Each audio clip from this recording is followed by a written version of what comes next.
apa yang akan kita pelajari.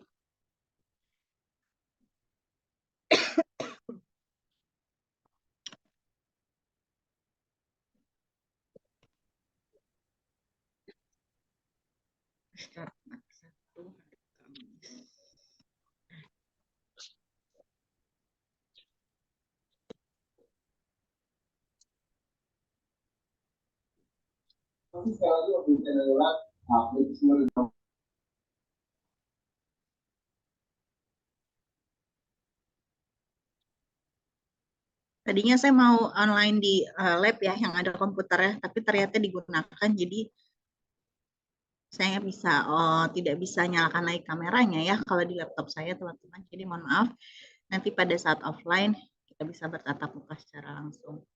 Ini RPS-nya. Ya, jadi kalau kita lihat materi yang kedua, topik yang akan kita pelajari hari ini itu adalah tentang pengertian pembajak diskrit dan kontinu. Nanti kita akan mempelajari fungsi massa peluang dan fungsi kepekatan peluang, ada fungsi sebaran kumulatif, dan ada nilai harapan dan ragam pembajak.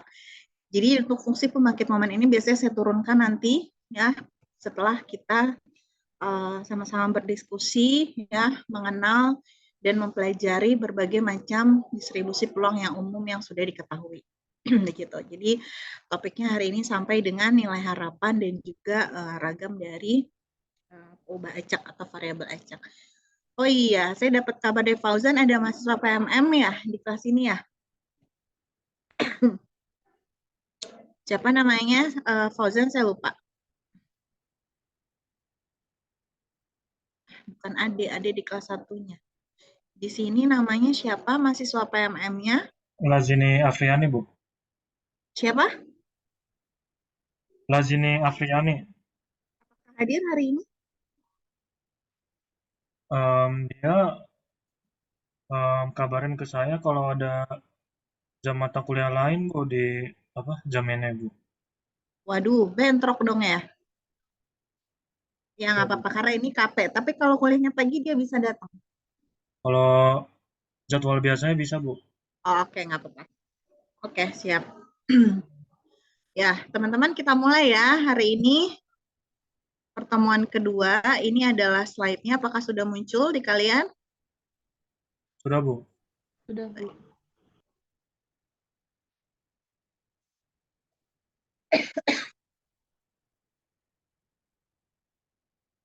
Oke, ini adalah tujuan pembelajaran kita pada hari ini ya. Kita akan memahami definisi dari variabel acak atau peubah acak atau random variable ya.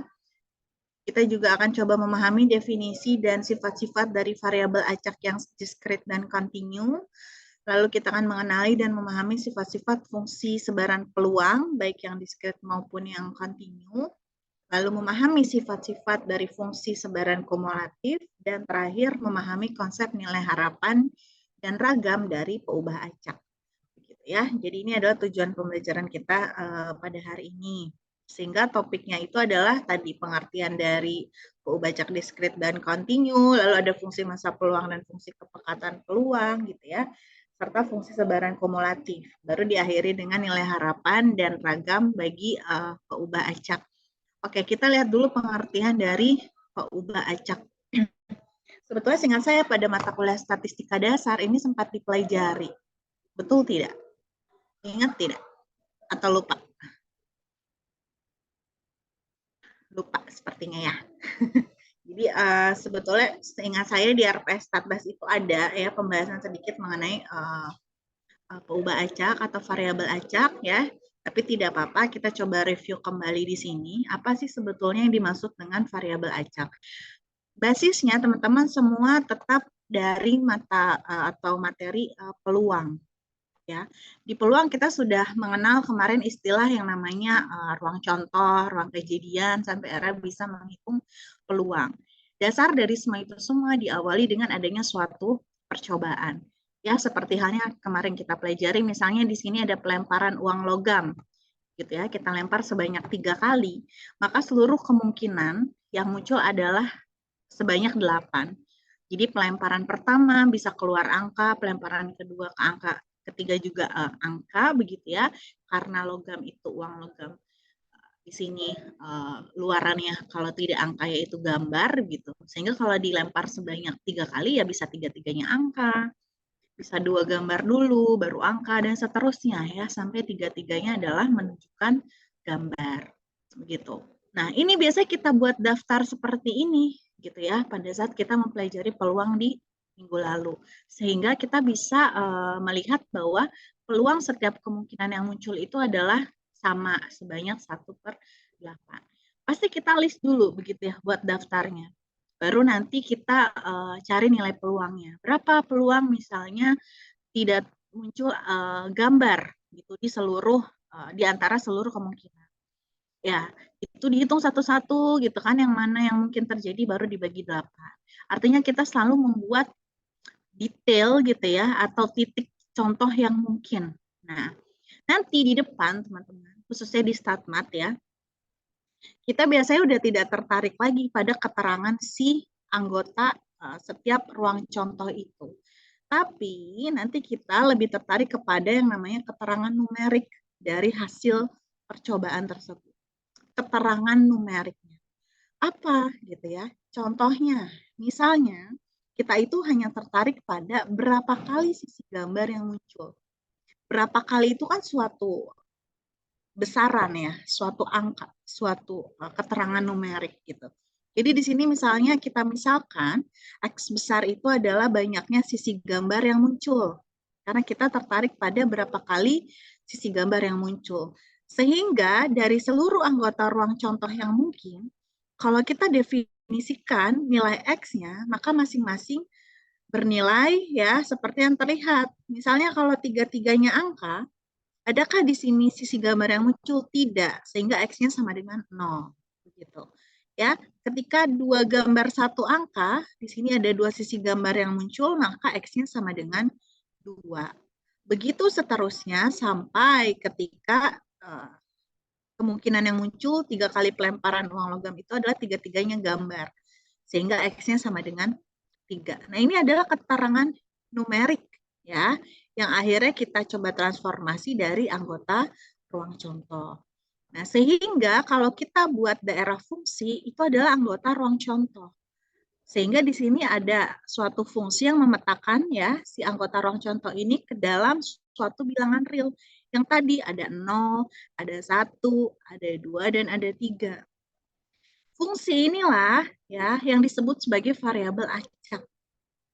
Si X besar tadi.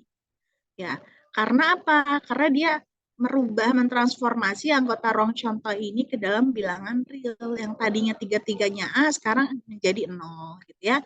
Yang G-nya ada 2 di sini, berarti X-nya nilainya 2. Yang G-nya hanya ada 1, maka di sini X-nya sama dengan 1. Yang tiga-tiganya G, maka di sini X-nya sama dengan 3. Sehingga ini adalah daerah hasilnya. Sehingga X besar ini tadi, ya, dia merupakan suatu himpunan ya, dari 0, 1, 2, dan 3.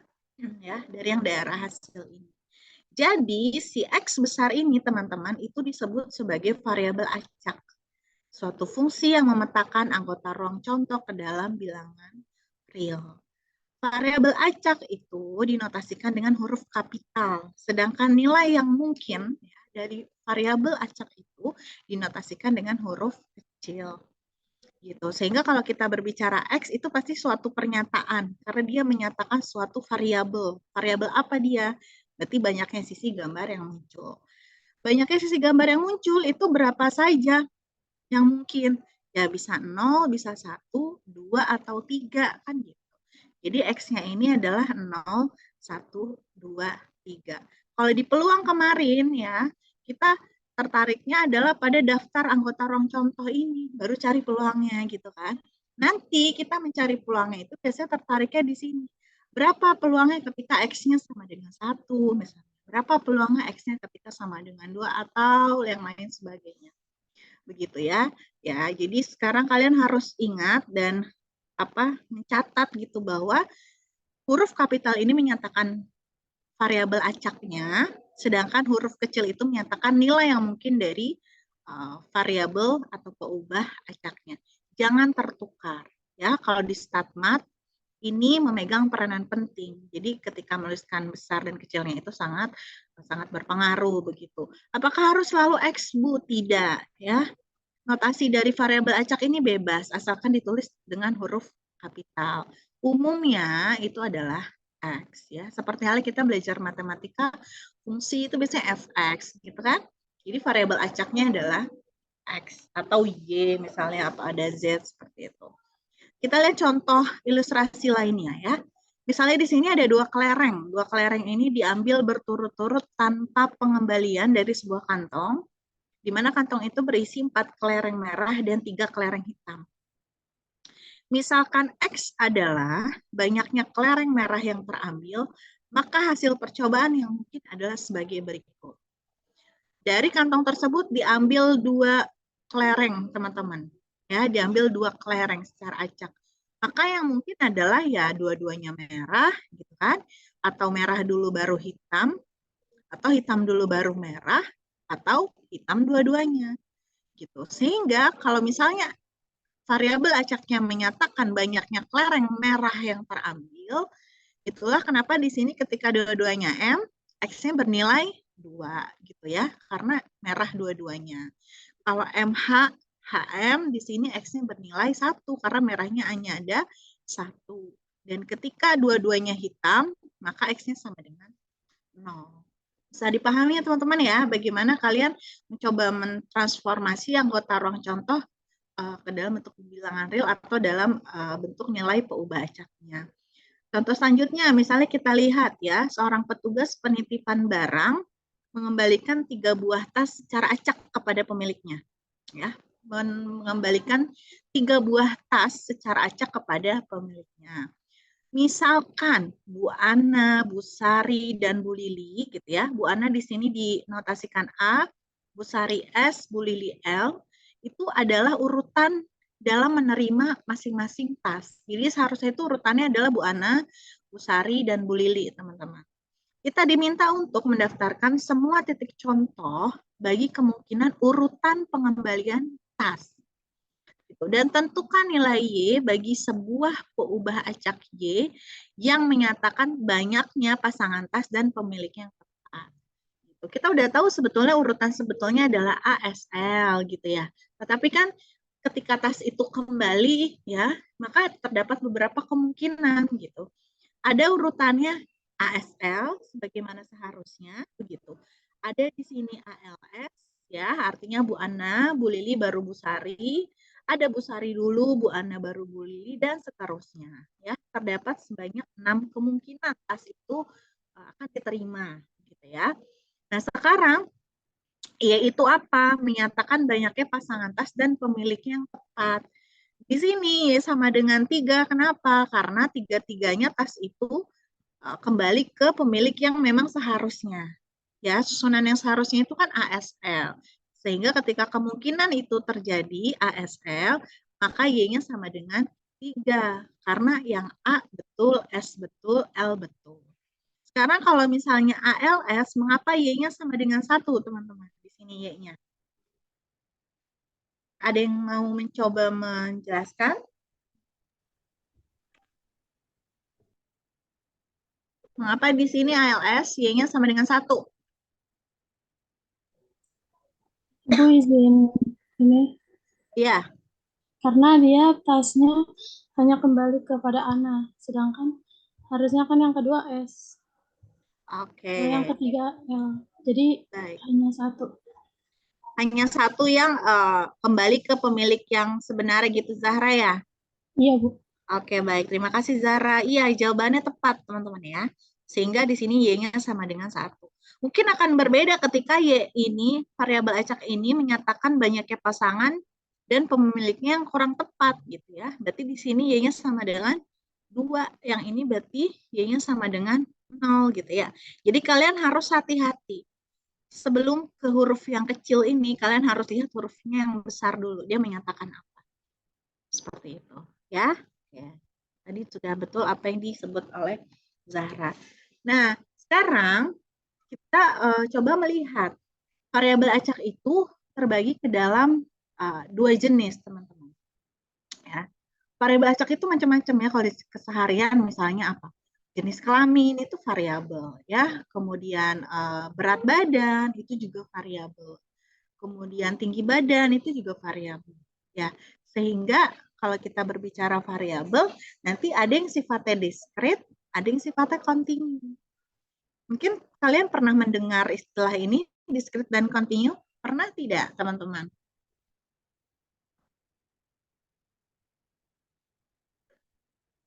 Di matematika sudah pernah mendengar istilah diskrit dan kontinu?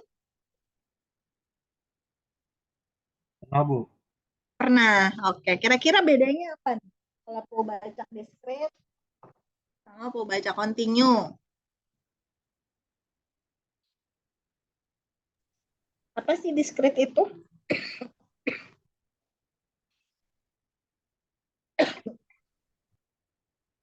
Kalau di Statdas kalian pernah belajar skala pengukuran nggak? Ingat nggak? Nominal, ingat nggak?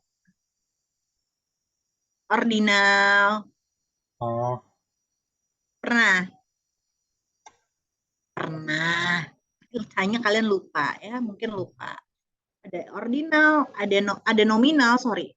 Levelnya tuh dari nominal, ordinal, interval, rasio.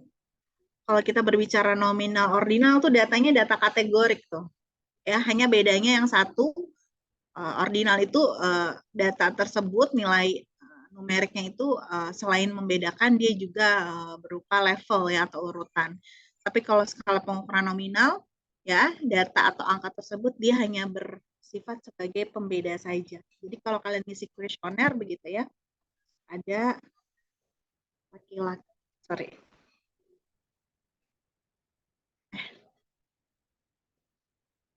Misalnya satu laki-laki, dua perempuan gitu kan.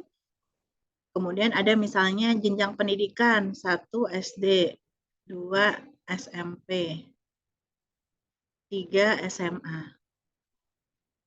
Ya, jadi 1, 2 ini dia hanya berupa pembeda. Ya, dia disebut nominal. Kenapa hanya disebut pembeda? Misal di sini 1 kan lebih rendah dari 2 ya, numerik ini. Tapi apakah perempuan dianggap lebih tinggi daripada laki-laki? Tidak ya, jadi 1 dan 2 ini hanya membedakan. Beda halnya dengan di ordinal, 1, 2, 3 di sini, selain angka tersebut memang semakin besar, ya, tetapi ketika kita sandingkan dengan nama datanya di sini, ya SD tentu lebih rendah daripada SMP dan lebih rendah dari SMA, sehingga disebut sebagai ordinal. Ini adalah data kategorik. Data kategorik ini juga bisa disebut sebagai diskrit. Ya.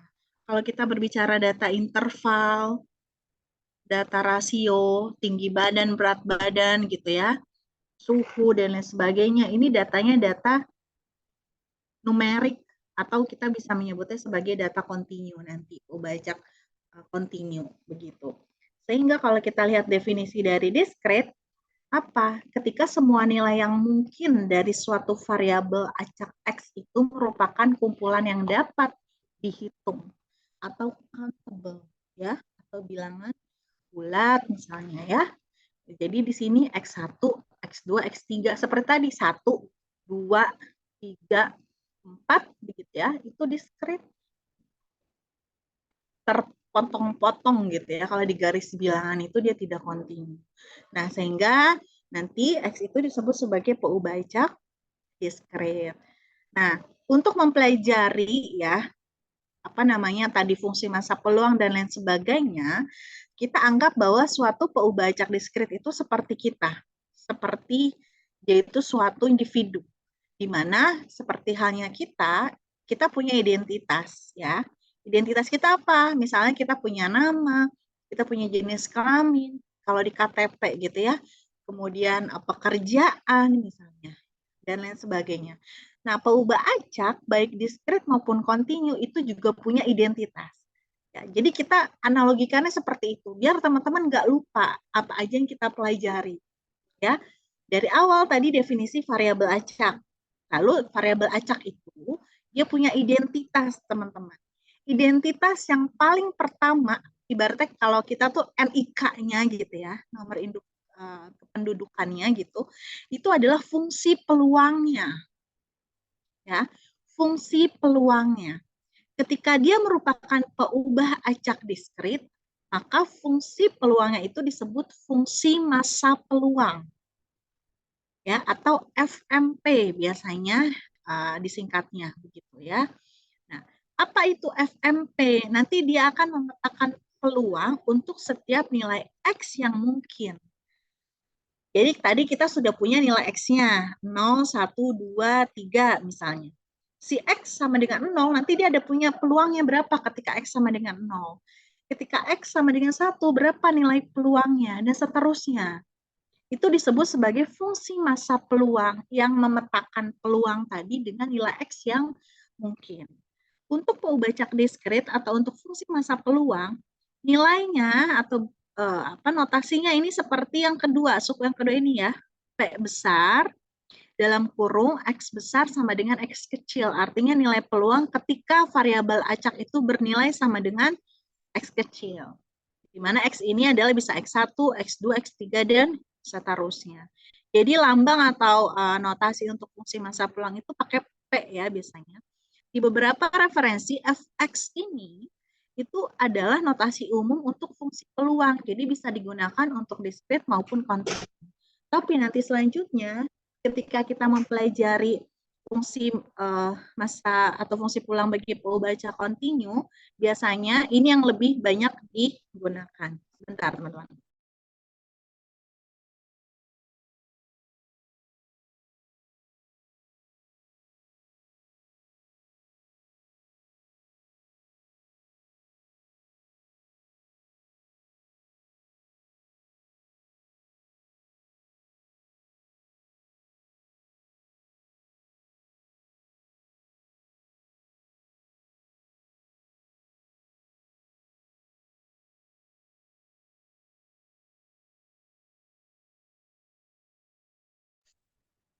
Ya, mohon maaf ya. Tadi ada dosen yang menghampiri. Teman-teman ya, jadi identitas pertama itu adalah fungsi peluang. Untuk diskrit, ya kita fokus untuk diskrit dulu ya. Sekarang kita belajar. Itu disebutnya fungsi massa peluang atau FMP. Notasinya adalah ini. P X besar sama dengan X kecil ya. Jadi P-nya besar kalau bentuknya seperti itu. Kalau ditulisnya seperti ini. Ada juga yang menuliskannya begini. P kecil terus X. Langsung X kecil ya. Jadi kalau misalnya tadi peluang X besar sama dengan 0. Ya, bisa juga ditulis sebagai P kecil langsung 0. Aduh. Nah, ini sama. Teman-teman ya. Ini kalau diskrit. Fx itu biasanya kita gunakan untuk peubah acak yang sifatnya kontinu. Oke ya, sekarang kita coba lihat. Nah, untuk kasus yang tadi, ya, jadi yang perlu kita semua ingat selalu bahwa variabel acak itu karena merupakan transformasi dari ruang contoh yang mana tadi ya setiap anggota ruang contoh itu pasti punya peluang kan untuk kemungkinan terjadinya berapa gitu ya, sehingga nilai peubah acak juga pasti punya nilai peluang karena dia hanya dibentuk transformasi dari peluang dari anggota ruang contoh kan seperti itu. Untuk yang awal tadi kita pelajari kan seperti ini. Ya. Anggota ruang contoh ini ada sebanyak 8. Sehingga peluangnya masing-masing 1/8.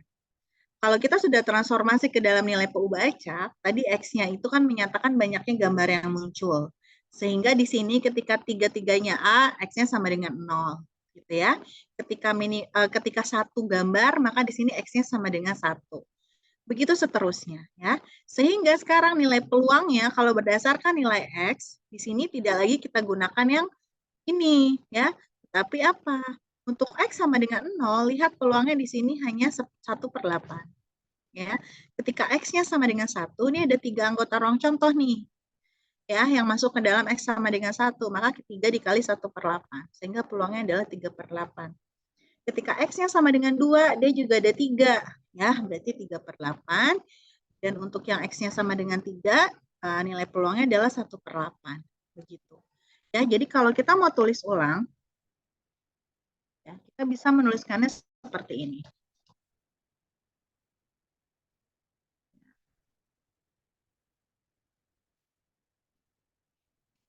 Ya. Ya, X-nya berapa? Peluangnya adalah 1/8 dan 3/8. 1/8 itu ketika X-nya 0 atau 3 gitu kan. Lalu 3/8 ketika X-nya 1 atau 2. Lalu nilai peluangnya 0 untuk X lainnya gitu ya. Artinya selain 0, 1, 2, 3. Ini disebut fungsi masa peluang. Ya. Ini nih disebut sebagai fungsi masa peluang. Ya. Dia memetakan nilai peluang dengan nilai X yang mungkin ya, seperti itu. Teman-teman. Jadi kalau ini dijumlahkan sama dengan 1, maka nilai peluang dari yang ini juga pasti akan sama dengan 1. Seperti itu. Ya, jadi tadi saya sudah sampaikan, setiap nilai yang mungkin diambil oleh pembacak X memiliki nilai peluang tertentu untuk muncul yang dapat diringkas dalam suatu fungsi disebut fungsi peluang atau sebaran peluang. Itu sama dengan fungsi masa peluang. Ya, jadi ketika kita berbicara fungsi peluang, sebetulnya fungsi peluang juga di beberapa referensi itu dia itu bisa umum, bisa hanya menjelaskan maksudnya adalah fungsi masa peluang. Gitu, ya. Tapi agar tidak tertukar gitu ya, yang dimaksud fungsi peluang itu sebetulnya adalah fungsi masa peluang. Jadi nanti biar amannya kita sebutnya fungsi masa peluang aja gitu. Kalau kita berbicara peubah acak diskrit. Nah, di sini kalau misalnya kita tulis F sama dengan 3 atau sama dengan peluang ketika X besarnya sama dengan 3, berarti ini sama saja peluang gitu ya. Munculnya gambar itu sama dengan 3 ya. Berarti nilai peluangnya berapa? 1/8. Karena di sini ketika X-nya sama dengan 3, maka peluangnya adalah 1/8. Nah, ini adalah konsep dari fungsi masa peluang gitu atau distribusi. Ada yang menyebutkannya distribusi peluang diskrit gitu ya, atau sebaran peluang diskrit, itu sama saja teman-teman ya. Sama saja begitu. Kita lihat contoh yang lainnya di sini. Nanti kalian bisa lihat ya. Ini sangat bisa dipahami, saya yakin. Ya, sangat bisa dipahami. Teman-teman bisa melihatnya. Sampai sini dulu. Ada yang ditanyakan? Silakan.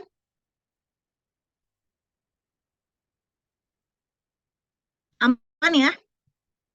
Aman tidak?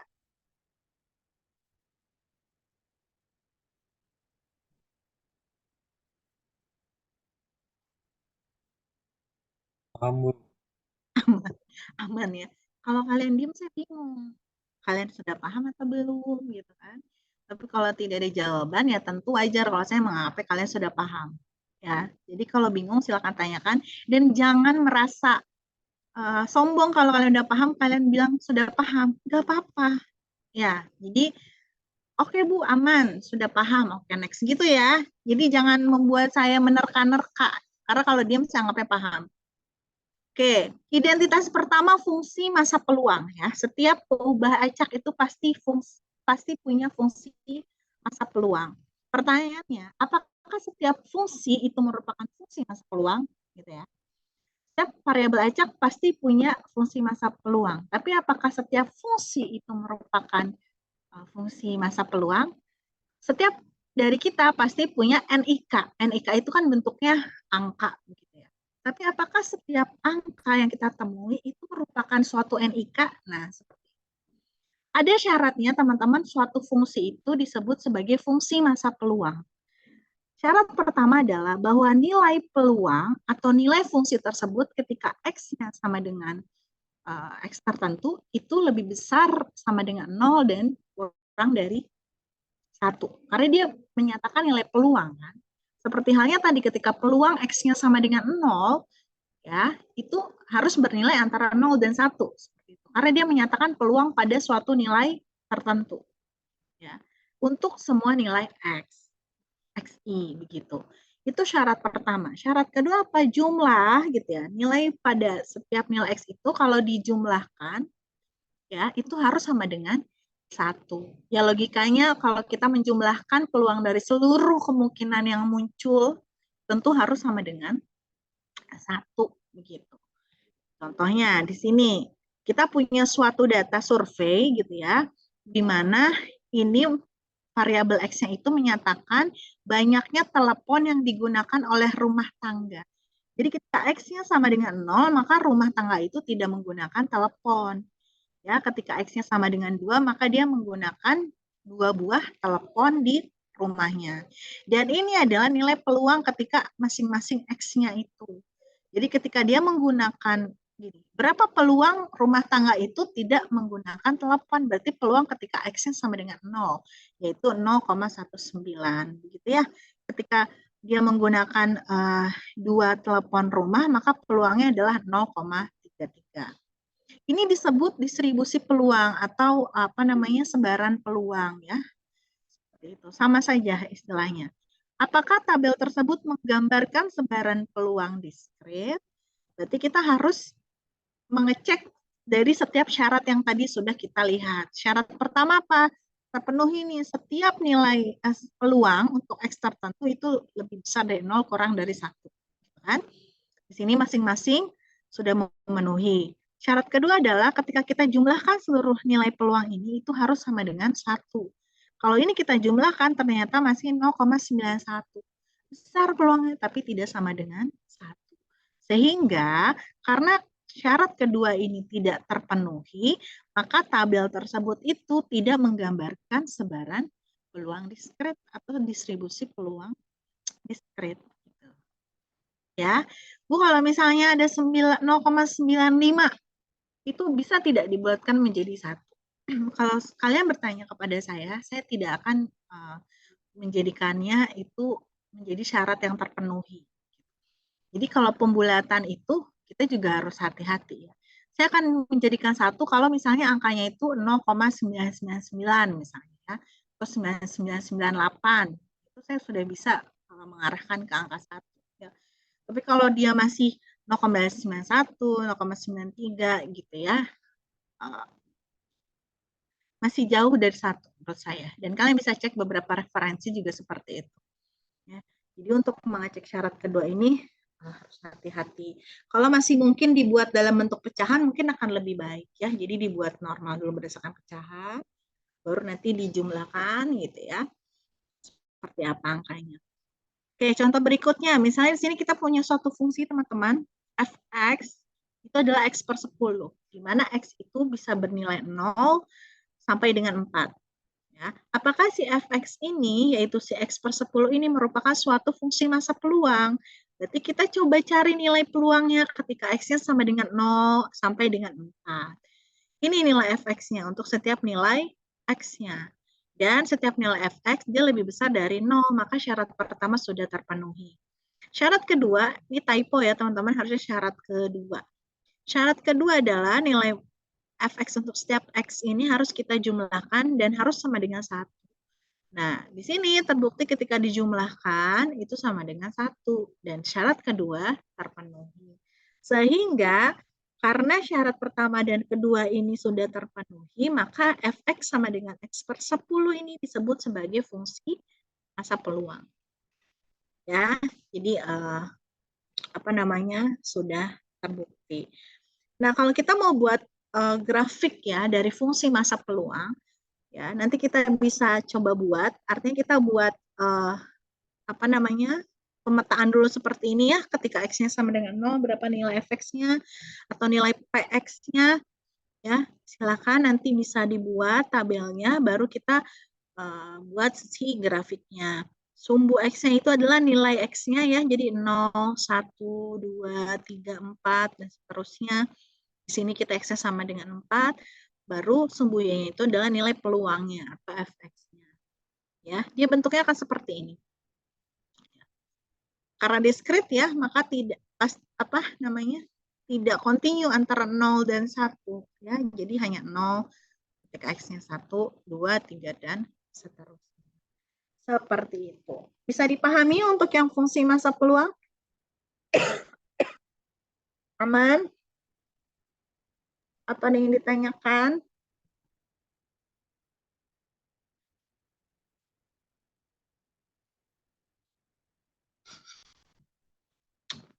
Oke, masih pada ini ya.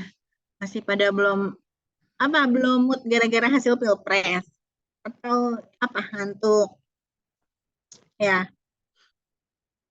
Saya anggap mengerti ya teman-teman ya. Saya anggap mengerti. Oke, gitu aja. Sekarang kita lihat karakteristik selanjutnya selain fungsi masa peluang.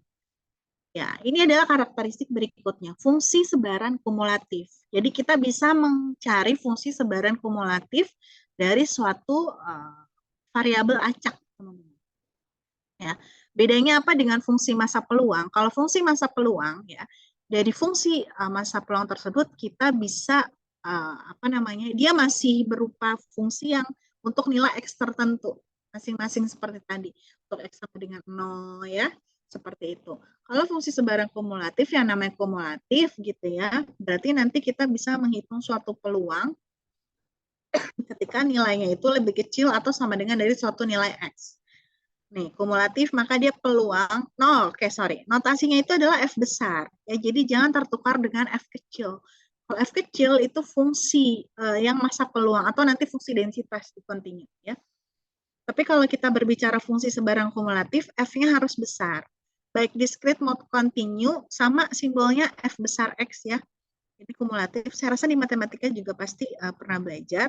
Dia menghitung peluang ya ketika nilai PU bacaknya itu lebih kecil atau sama dengan suatu nilai atau X gitu ya. Sehingga kita bisa menetapkan peluang dari negatif hingga sampai X. Begitu. Nanti kalau dalam perhitungannya biasanya karena ini variabelnya sama ya, X dan X, nanti dalam menentukan batasnya khawatir seperti tidak terlihat begitu, sehingga biasa kita pakai peubah bantuan yaitu T. Ya, jadi nanti dalam menghitung peluang ini jumlah dari nilai X-nya itu diganti oleh T. Jadi T lebih kecil atau sama dengan X gitu ya, baru nanti kita jumlahkan. Jadi kalau misalnya variabel X tadi itu punya nilai yang banyaknya berhingga, ya dari 1 sampai N misalnya, dan masing-masing punya peluang Fx1 atau Px1 gitu ya. Kalau di discrete berarti di sini Px1, Px2 gitu, sampai dengan Px ke N. Nah, maka nanti kalau kita cari fungsi sebaran kumulatifnya, batas bawahnya X1 ya. Jadi berarti kita cari yang dari kurang dari X1. Pasti dia nilai Fx-nya sama dengan 0. Ya. Ketika batasnya kita naikkan ya, lebih besar atau sama dengan X1 sampai dengan X2, maka kita jumlahkan dari batas yang sebelumnya 0 sampai dengan Fx1. Karena di sini tanda sama dengannya ada di X1. Kita tambah lagi selangnya dari X2 sampai X3, jadi yang ini lebih besar atau sama dengan X2, kita tambahkan, ini yang pertama, tambah dengan Fx2. Begitu seterusnya sampai lebih besar sama dengan Xn. Nanti dia akan konstan nilainya sama dengan 1 di sini. Ya, teman-teman. Kalau di bacak discrete, itu nanti bentuk fungsi sebaran kumulatifnya itu akan berupa fungsi tangga. Ada nggak di sini? Saya lupa lagi. Oh, ada nih. Kita lihat contohnya ya. Dari soal yang tadi, misalnya ini, ya, yang tabel tadi nih, ini kan Px ya, atau Fx lah. Ini untuk nilai X-nya, ini untuk nilai peluangnya. Kita misalnya diminta untuk membuat fungsi sebaran kumulatif, artinya si F besar X. Oke, kalian lihat X-nya paling kecil 0. Berarti yang pertama kita cari untuk X lebih kecil dari 0, yaitu Fx-nya pasti 0. Sekarang kita naikkan batasnya. Ya, ketika X-nya lebih besar sama dengan 0, ini 0 ya. Satunya itu adalah 0. Nah, ketika X-nya lebih besar sama dengan 0, kurang dari 1. Berarti 0 ditambah si F0 gitu kan. Jadi kalau pun mau ditulis pakai notasi sigma di sini berarti T lebih kecil sama dengan 0 dari FT atau dari PT. Berarti sama dengan F0 atau P0. P0 itu berapa? 0/10. Ya, atau sama dengan 0. Karena apa? Tadi peluang kumulatif X itu adalah peluang X lebih kecil atau sama dengan ini. Ya, dan ini tadi sama dengan sigma T lebih kecil atau sama dengan X dari X. Jadi kalau di sini sama dengan ada di 0, maka T lebih kecil sama dengan 0 PT. Berarti hanya P0 saja yang ini. Ketika X-nya kita naikkan dari 1 sampai 2, ya, berarti sama saja F1 di sini. Ya, tanda sama dengan ada di 1. Berarti T lebih kecil atau sama dengan 1 dari FT atau PT. Yang lebih kecil dari 1 itu adalah 0 dan 1. Jadi P0 ditambah P1. Ya, seperti itu. Naik lagi ketika X-nya lebih besar sama dengan 2, lebih kecil dari 3. Berarti ini batas bawahnya seperti ini. Ya, lebih kecil atau sama dengan 2, berarti ada 0, ada 1, ada 2. Begitu. Terus teman-teman ya, lanjutkan sampai ketika X-nya lebih besar atau sama dengan 4. Ya, dia nilainya akan sama dengan 1. Jadi kalau dibuat fungsi ya, sebarang kumulatifnya berbentuk seperti ini. F besar X-nya itu nilainya tadi ada 0 ya. Kapan 0? Ketika X-nya lebih kecil dari 1 ya, sehingga 0 pun masuk di situ. Ketika X-nya lebih kecil dari 0 ya. Oke. Kemudian ketika X-nya di antara 1 dan 2. Ya, itu adalah yang ini 1/10. Ya, dan seterusnya ketika X-nya lebih besar sama dengan 4, dia nilainya akan sama dengan 1. Nah, ini bentuk dari grafik sebaran kumulatif. Ketika dia kurang dari 1, sumbu Y ini nilainya 0 kan? Di sini dia. Ketika di antara 1 dan 2, dia 1/10. Ketika berada di antara 2 dan 3, 3/10. Terus seperti ini. Ini udah konstan ke sana 1 nilainya. Ya, jadi kalau diskrit, mau bentuk fungsinya seperti apa? Kalau kita mau menggambar fungsi sebaran kumulatifnya, ya, pasti akan seperti ini. Fungsi tangga. Nah, ini sebaran kumulatif untuk peubah acak diskrit. Bisa dipahami untuk fungsi sebaran kumulatif?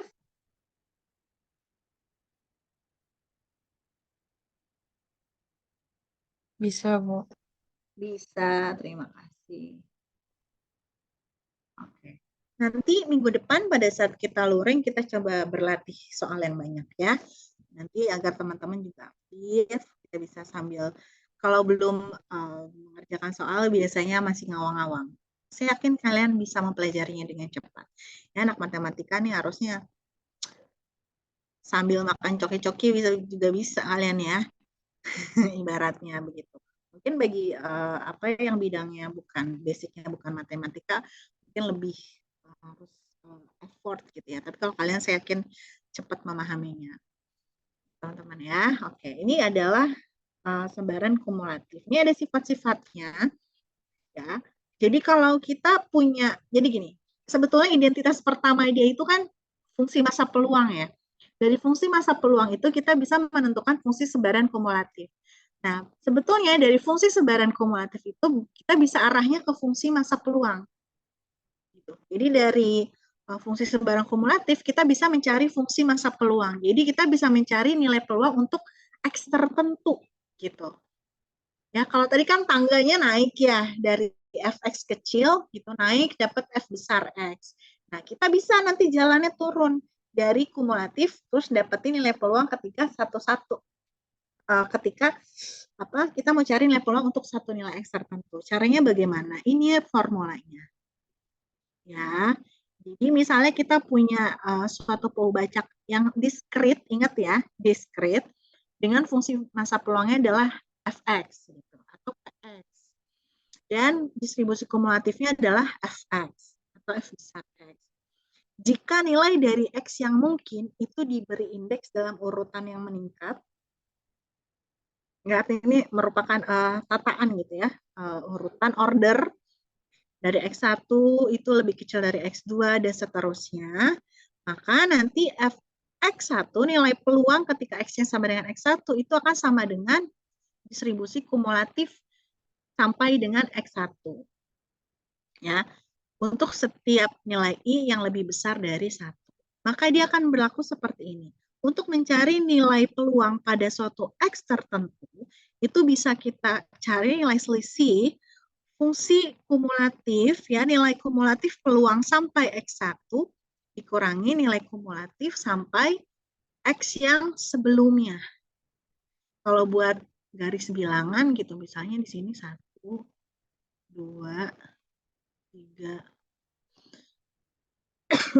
4.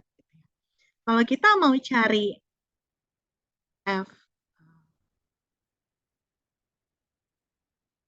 F4 misalnya, atau di sini sama dengan P4, berarti itu adalah F besar 4 dikurangi F3.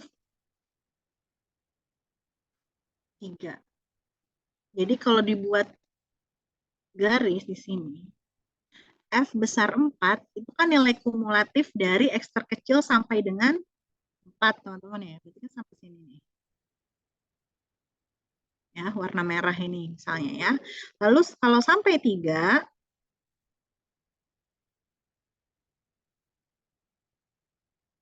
dari sini sampai sini.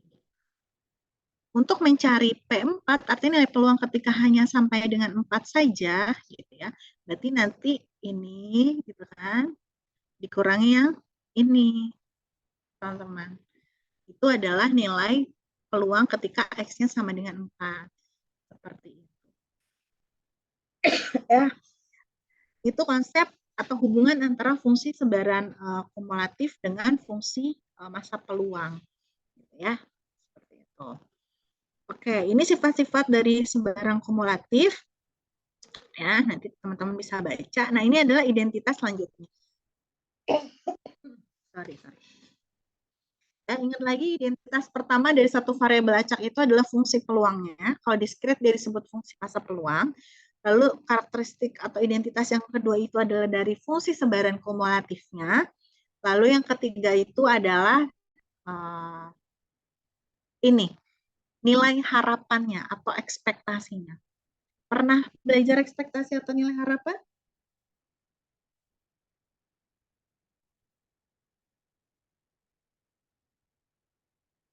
Waktu Statda sempat belajar nggak ya? Saya lupa lagi.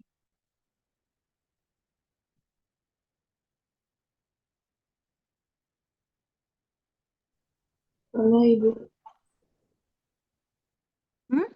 Pernah kan? Pernah ya? Iya, Bu. Oke. Ya, jadi semoga teman-teman masih ingat materi ekspektasi, teman-teman ya. Jadi kalau kita berbicara variabel acak, itu kita bisa berbicara nilai ekspektasinya. Ekspektasi itu sebetulnya adalah nilai rata-rata, teman-teman, nilai tengah. Jadi nilai tengah dari variabel acak tersebut. Gitu ya. Secara rumus atau definisi, kalau kita mau mencari nilai harapan atau ekspektasi dari variabel acak, itu notasinya adalah E besar X. X besar ya. E besar X besar. Jadi jangan E besar X kecil. Ya. Dan ini merupakan penjumlahan dari perkalian nilai peubah acak dengan nilai peluangnya. Ya. Untuk seluruh nilai X, baru nanti dijumlahkan. Kita lihat ilustrasi ekspektasi ya. Misalnya kita punya suatu permainan gitu ya, pertaruhan di sini.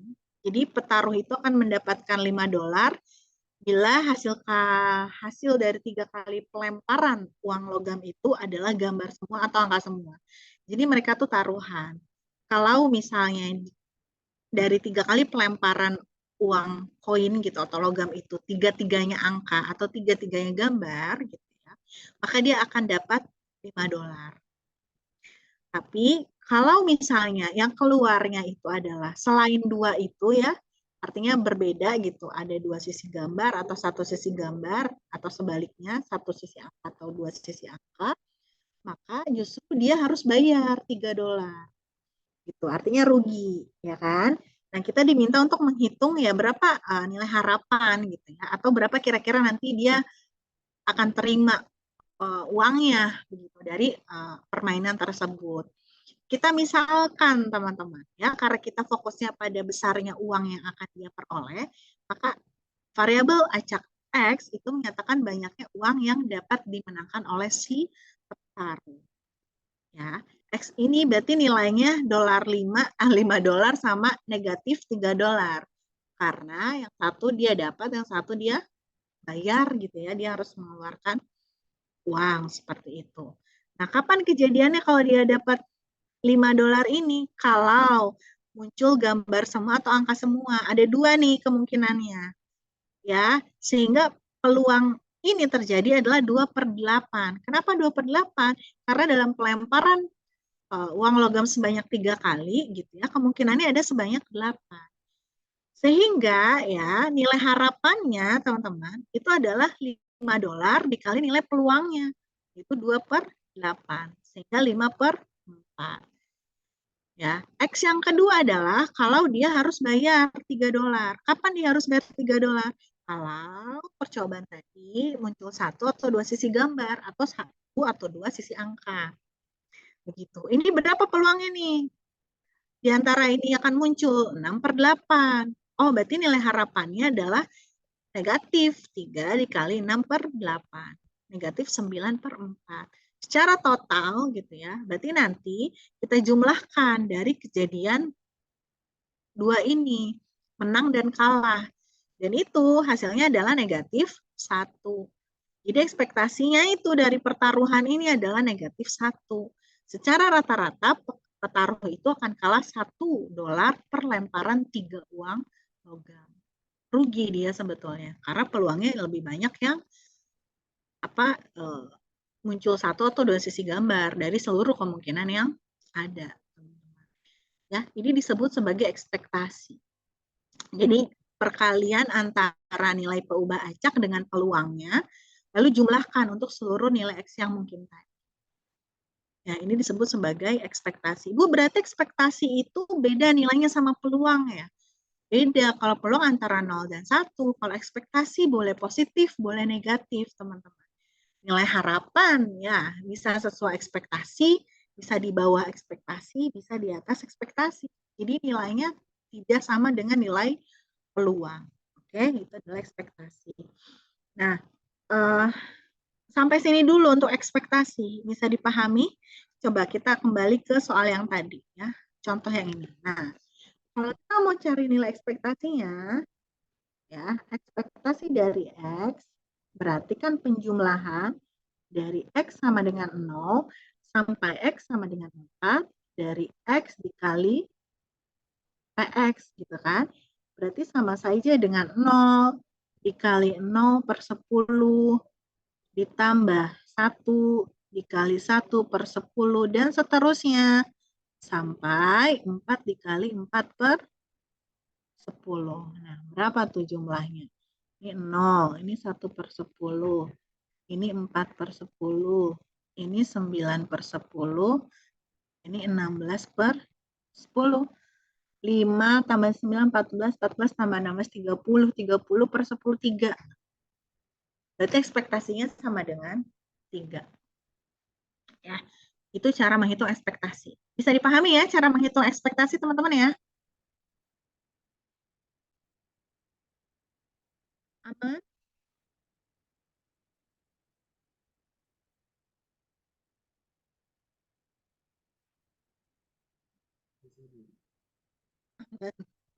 Suara kalian kecil sekali. Ya, oke. Ada satu karakteristik lagi namanya varians. Nanti kita lihat paling belakang. Ya, ini sekilas saya coba perlihatkan bagaimana kalau kondisinya peubah acak kontinu. Teman-teman, semua konsep yang tadi kita pelajari dari fungsi peluang atau fungsi masa peluang, fungsi sebaran kumulatif, kemudian nilai harapan, itu sama dengan peubah acak kontinu. Rumusnya gitu ya. Perbedaannya hanya di mana pada proses perhitungannya. Kalau diskrit menggunakan notasi sigma, maka kalau kontinu kira-kira notasinya apa? Kalau penjumlahan.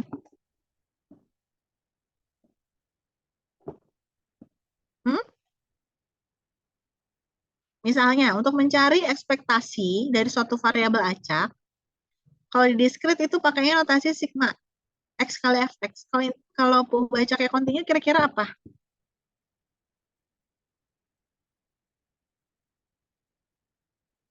Hmm. Oke, mundur lagi. Kalau kita mau membuktikan suatu fungsi itu adalah suatu fungsi masa atau suatu fungsi peluang. Ini kan hipobacak diskret ya. Yang inilah hipobacak diskret.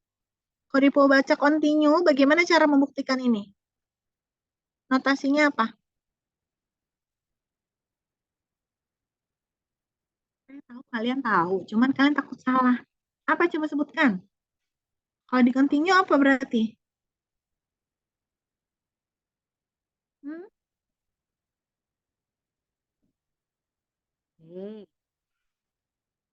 Saya laporin Pak Yudi ya. Apa?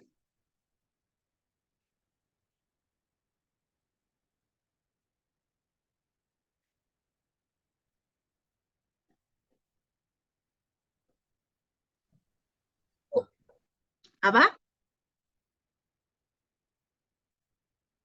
Yang tadi tidak terdengar suaranya siapa yang barusan berbicara? Ini aja nih.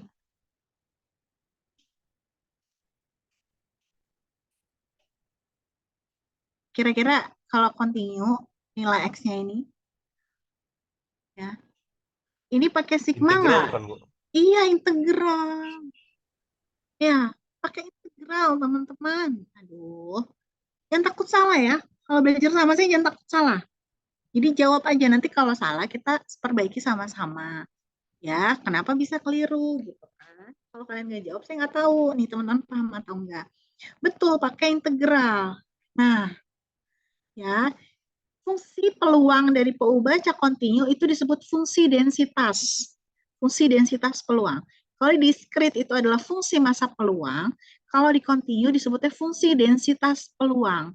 Fungsi densitas itu biasanya dinotasikan oleh PDF, probability density function. Tapi kalau istilah bahasa Indonesianya, ini disebut juga sebagai kepekatan atau kepadatan peluang. Sehingga ada yang menuliskannya FKP. Gitu. Jadi nanti fx ini sebagaimana kalian sering menuliskan fungsi aja, fungsi biasa. Nanti akan ada keterangannya fungsi itu berlaku untuk x-nya dengan batasnya dari mana sampai mana, batas bawahnya berapa, batas atasnya berapa, lebih kecil atau lebih besar dari suatu nilai. Yang pasti kalau PU bacaknya kontinu, nilai x-nya itu berupa interval. Ya, dia kontinu nilainya, bukan bilangan bulat seperti di discrete. Ya, jadi bisa 1,1 berapa sekian gitu ya, 2,00 berapa sekian, ini sifatnya kontinu, tidak diskrit seperti tadi. Nah, bagaimana cara memperoleh fungsi densitas? Bisa given, ya, dan sebagian besar memang kita nanti akan diketahui fungsi densitasnya. Tapi ada kaitannya juga dengan identitas yang kedua, yaitu fungsi kumulatif atau si F besar. Kalau ternyata nanti kasusnya kita diketahuinya F besar dulu, diminta cari fungsi densitas, maka cara memperolehnya dengan cara ya kita turunkan fungsi kumulatifnya itu ya terhadap variabelnya ya terhadap X sebanyak 1 kali. Gitu. Jadi dia turunan dari fungsi sebaran kumulatif si PDF ini. Tapi kalau dari PDF kita mau cari distribusi kumulatif, berarti integralkan dari negatif hingga sampai X, sampai X, FTDT atau fx dx, gitu kan? Gitu. Kenapa cuma sampai X, Bu? Kan definisi kumulatif itu kita tadi fx itu apa? Peluang X lebih kecil atau sama dengan suatu nilai X. Berarti batas atasnya X nih kalau kita integralkan, batas bawahnya dari negatif hingga. Ntar kalau fungsinya dia cuma dari apa namanya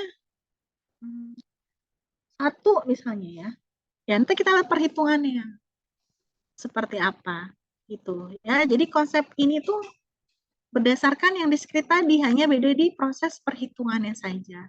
Ya, kalau tadi di di diskrit, kalau kita tahu distribusi kumulatif dulu, kita bisa cari PX-nya masing-masing dengan cara mengurangi dengan nilai peluang gitu kan, akumulatif dari nilai X yang sebelumnya. Kalau di continue, dia kita turunkan 1 kali untuk dapatkan nilai fungsi densitasnya. Kita berlatih teman-teman ya. Nah, bagaimana suatu fungsi itu disebut sebagai fungsi massa peluang? Fungsi densitas peluang. Sama syaratnya seperti tadi. Ya, nilai fx-nya harus lebih besar sama dengan 0. Kemudian nanti kita coba integralkan ya si fungsi tersebut dengan batas bawah dari negatif tahingga sampai tahingga itu harus sama dengan 1.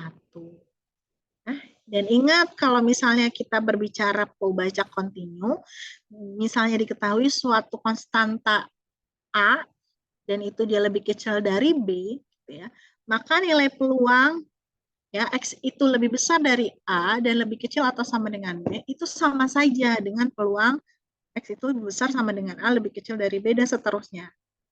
Jadi tanda sama dengan, lebih kecil sama dengan itu sama gitu ya, kalau kita berbicara pembajak kontinu, dan itu tidak sama ketika kita berbicara pembajaknya adalah diskrit. Nah, ini bentuk sebaran kumulatifnya. Jadi fungsi sebaran kumulatif diskrit tadi kita pelajari dia bentuknya tangga ya, dan pasti tangga untuk semua pembajak diskrit. Kalau kita kalau kita berbicara pembajaknya kontinu, maka fungsi sebaran kumulatifnya ini yang atas itu tidak unik ya. Jadi bisa dia merupakan gabungan gitu ya dari garis yang berhimpit dengan sumbu datar sama suatu kurva. Bisa juga dia gabungan dari garis tadi ya, kemudian yang berhimpit dengan sumbu datar, lalu ada garis yang sejajar dengan sumbu datar, kurva, jadi macam-macam. Ya, macam-macam teman-teman. Kalau kita mau menggambar fungsi distribusi atau fungsi sebaran kumulatif dari pembajak kontinu. Untuk fx-nya atau px-nya juga kan berbeda. Kalau di diskrit dia pasti akan ada jarak gitu ya antara satu nilai variabel dan variabel lainnya. Tapi kalau di sini nilai ini tuh kontinu nih. Kita nggak bisa memotong-motong ini untuk satu X tertentu. Dia kontinu nilainya. Ya, itu adalah perbedaannya. Begitu. Nah, bagaimana cara mencari nilai ekspektasinya? Ya, ini rumusnya hanya beda di sini saja. Kita integralkan ya dari X dikali dengan fx-nya. Untuk batasi fx-nya tentu nanti, si X-nya berapa gitu ya. Teman-teman. Nah, ini adalah nilai harapan ya. Jadi nanti pada saat kita berlatih, teman-teman harus bisa membedakan fungsi itu tuh fungsi diskrit atau kontinu pertama. Lalu teman-teman harus bisa membuktikan fungsi tersebut itu merupakan fungsi massa peluang bukan, berupa fungsi densitas peluang bukan. Caranya harus memenuhi 2 syarat tadi. Terus yang ketiga adalah kalian bisa menghitung, mencari nilai fungsi sebaran kumulatifnya. Selanjutnya adalah bisa mencari nilai harapan. Ya, dan ada beberapa sifat-sifat dari nilai harapan yang perlu teman-teman ingat kembali. Jadi kalau misalnya kita punya pembajak X gitu ya, dia punya punya sebaran peluang fx, terus ada yang namanya suatu fungsi lain yaitu X. X itu apa? Jadi sebetulnya suatu fungsi tapi nilainya tuh domainnya itu termasuk yang mungkin dari nilai X gitu. Ya. Jadi masih di dalam ruang ruang X yang masih mungkin terjadi atau muncul begitu. Sehingga kalau kita mencari ekspektasi dari UX itu sama saja kalau diskrit ya, sigma dari UX dikali fx. Jadi apa yang diekspektasikan di sini teman-teman, dia menyertai di sini sebelum px atau fx-nya. Kalau di sini ya, kalau integral maka tinggal ganti sigmanya dengan integral. Kalau ada ekspektasi dari 2UX, ya berarti di sininya 2UX gitu ya. Atau di sininya ekspektasi dari UX kuadrat. Ya berarti di sini UX kuadrat gitu. Ya, dia menyertai selalu di sana, teman-teman. Ya. Kemudian ketika misalnya ada dengan kondisi yang sama, tapi di sini fungsinya adalah GX dan HX. Jadi ada dua fungsi. Nah, ketika kita mencoba mencari ekspektasi dari suatu konstanta A dikalikan dengan GX ditambah konstanta B dikali HX, maka ini sama saja dengan konstanta ini bisa kita keluarkan. Jadi A ekspektasi GX ya, bisa kita pisah ditambah B dikali ekspektasi HX. Ya, jadi kalau secara umum, kita ke ekspektasi dulu. Nah, ekspektasi dari suatu konstanta itu sendiri. Jadi ekspektasi dari 5 itu sama dengan 5. Ekspektasi dari negatif 1 sama dengan negatif 1. Ya. Kemudian, ekspektasi dari X plus C itu sama dengan ekspektasi X ditambah C. Paham ya? Karena di sini ekspektasi C adalah C. Begitu. Kalau ada ekspektasi C dikali X, maka konstanta ini bisa kita keluarkan menjadi C dikali ekspektasi dari X. Dan ketika ada ekspektasi X plus minus Y itu sama saja dengan ekspektasi X plus minus ekspektasi Y. Nah, ini sifat-sifat dari nilai ekspektasi yang mana ini sangat bermanfaat nanti kalau kita udah tahu beberapa sebaran yang umum dan kita mau mencari nilai ekspektasinya. Nah, sifat-sifat ini pasti akan diterapkan. Gitu. Ya. Nah, tadi identitas yang terakhir adalah ini namanya ragam atau varians. Ya. Ada ingat nggak hubungan antara varians dan simpangan baku? Simpangan baku itu disebut juga sebagai standar deviasi.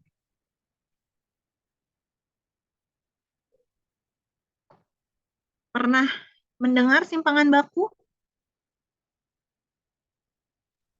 Iya, Bu. Pernah. Kira-kira ingat tidak hubungannya apa dengan varians?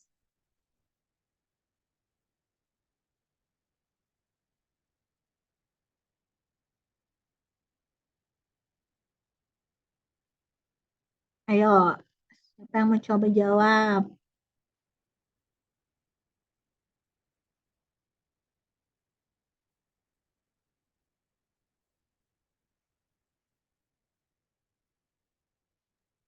Simpangan baku itu akar dari varian, Bu. Oke, betul. Siapa yang berusaha menjawab nih? Elvin, Bu. Aduh, sorry. Kurang jelas siapa? Elvin, Bu. Oke, Alvin Fernando. Betul ya. Jadi simpangan baku itu adalah akar dari varian satu ragam atau varian satu ragam itu adalah simpangan baku kuadrat. Nah, simpangan baku itu apa sih teman-teman? Ya, coba kita lihat rumusnya di sini. Ya. Varians itu adalah ekspektasi dari X dikurang mu kuadrat. Ya. Jadi kalau kita berbicara varians, kita itu melihat selisih atau simpangan nilai kita terhadap nilai rata-rata. Nah, simpangan baku itu akan menghitung simpangan data kita dari data kita terhadap nilai rata-rata. Sehingga ragam itu ya simpangan baku kuadrat gitu ya. Keragamannya semakin besar lagi begitu. Sehingga kalau ragamnya besar sebetulnya kurang baik.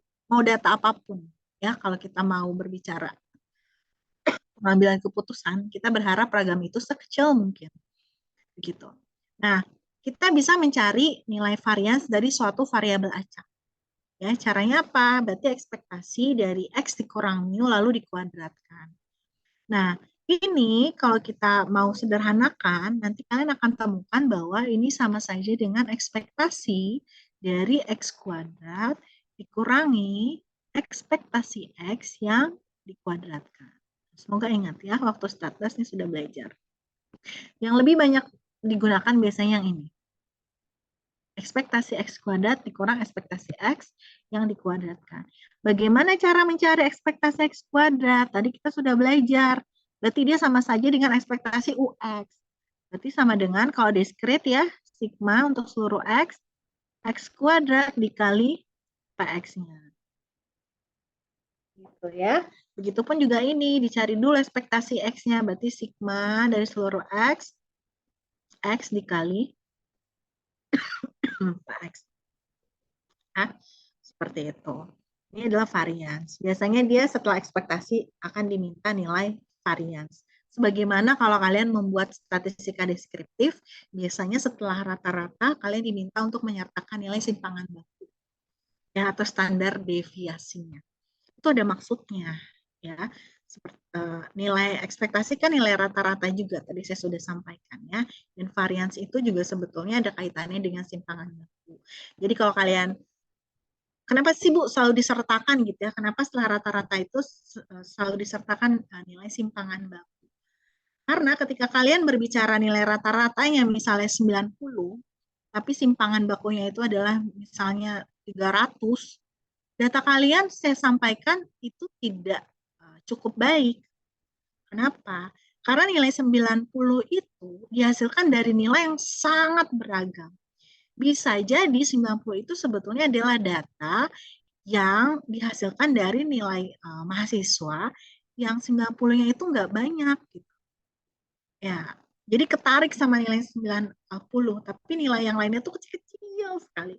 Jadi ketika dicari nilai rata-rata hitungnya itu jadi besar, misalnya. Atau sebaliknya. Gitu. Jadi harapannya apa? Ketika kalian menyertakan atau menampilkan suatu nilai rata-rata, simpangan bakunya seminimum mungkin.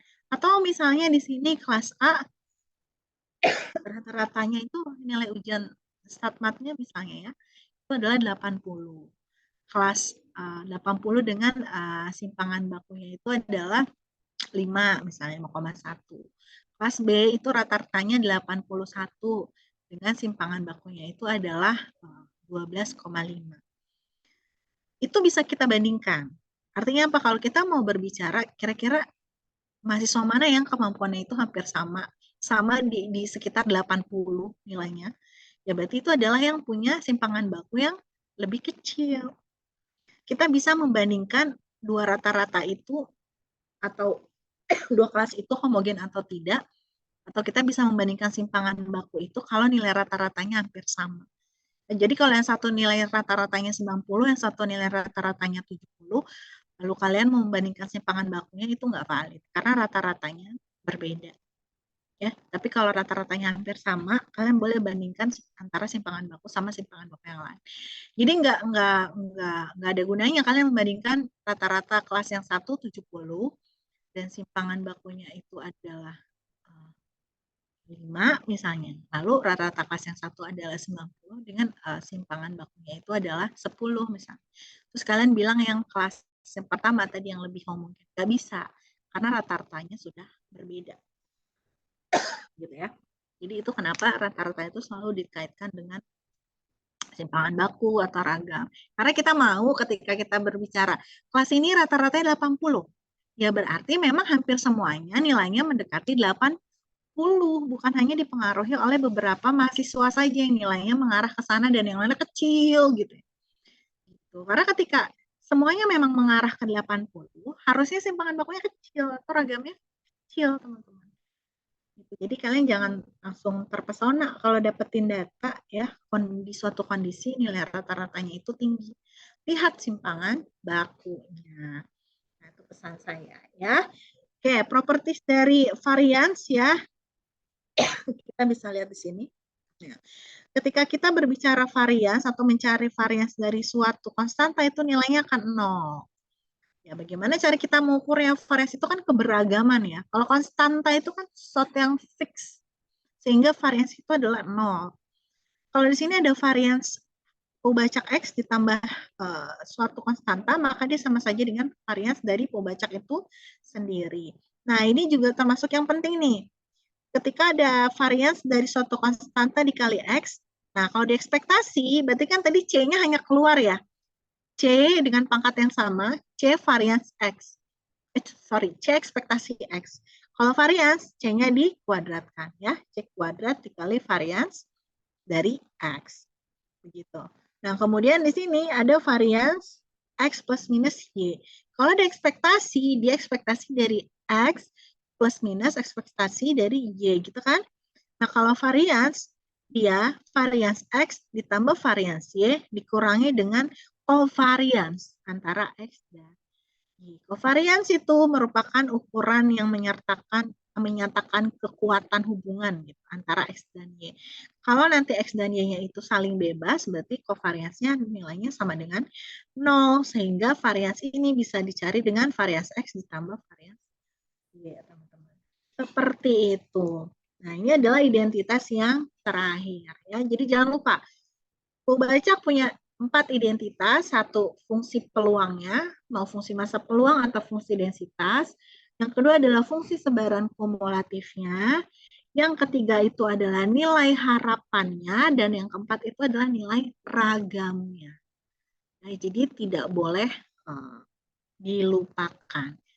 Nanti saya akan berikan soal latihan lagi. Yang sudah mengerjakan soal kemarin saya catat, teman-teman ya. Nanti untuk yang minggu depan kita coba perbanyak, kita berlatih dulu saja sebelum akhirnya kalian nanti mengerjakan tugas kelompok untuk mempresentasikan beberapa distribusi peluang yang sudah umum, baik diskrit maupun kontinu. Ada pertanyaan dulu sampai sini, silakan. Ada yang ingin ditanyakan?